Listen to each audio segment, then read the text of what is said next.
Halo teman-teman, kali ini saya akan share OJK menginvestigasi 28 pinjol yang belum penuhi modal 7,5 miliar. Apakah akan kena sanksi berat?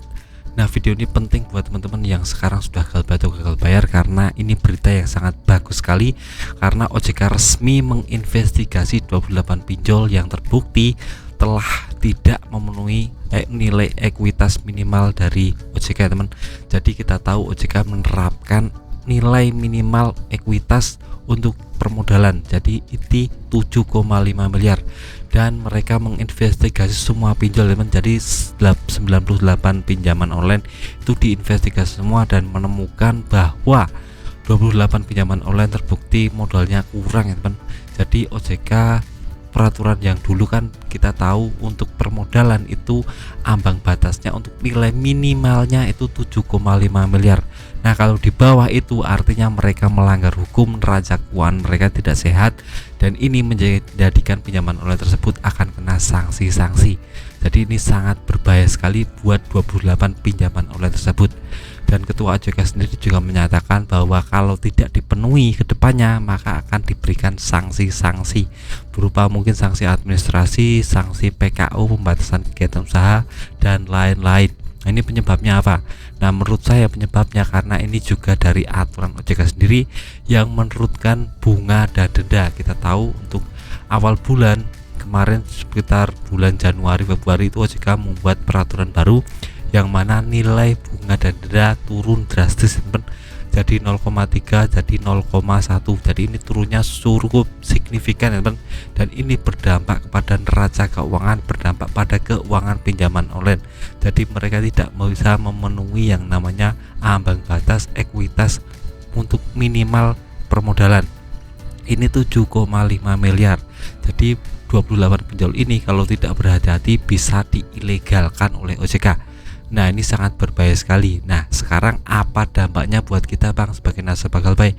Nah, dampaknya buat kita ya, kalau umpamanya nanti ke depan 28 pinjaman online ini tidak bisa membukukan atau menaikkan yang namanya permodalan dari mereka untuk sampai ke 7,5 miliar, maka akan kena sanksi yang berat. Nah, kalau sampai sanksi berat tidak diindahkan lagi maka akan jadi ilegal. Nah, kita tahu kalau ilegal nasabah gagal bayar sangat senang sekali karena kita hutangnya bisa lunas seketika tidak perlu bayar.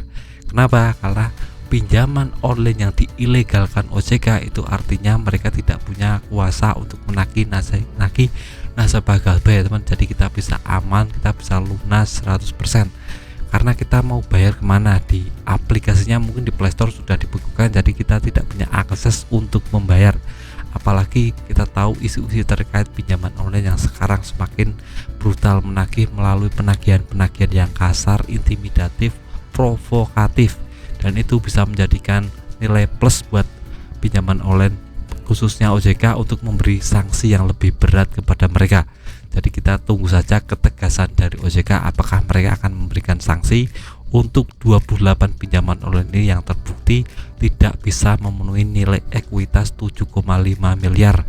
Dan ini mungkin berdampak besar ke depannya buat pinjaman-pinjaman online lain, karena diam-diam mereka juga rugi, teman.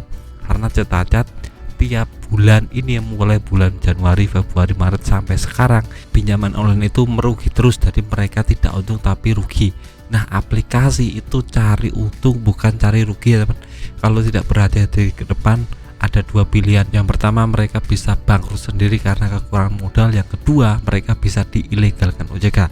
Jadi memang tahun-tahun ini, bulan-bulan ini memang sedang gencar-gencarnya dari OJK melakukan penyisiran kepada pinjaman online yang nakal, yang tidak punya modal, dan ini bisa menjadi angin segar buat kita. Jadi sekilas berita tentang pinjaman online yang kena sanksi OJK. Nanti ke depan kita simak saja. Jadi mohon subscribe channel ini agar tahu perkembangan pinjaman online yang lainnya. Nah, video singkat dari saya semoga bermanfaat. Tetap semangat untuk kehidupan yang lebih baik.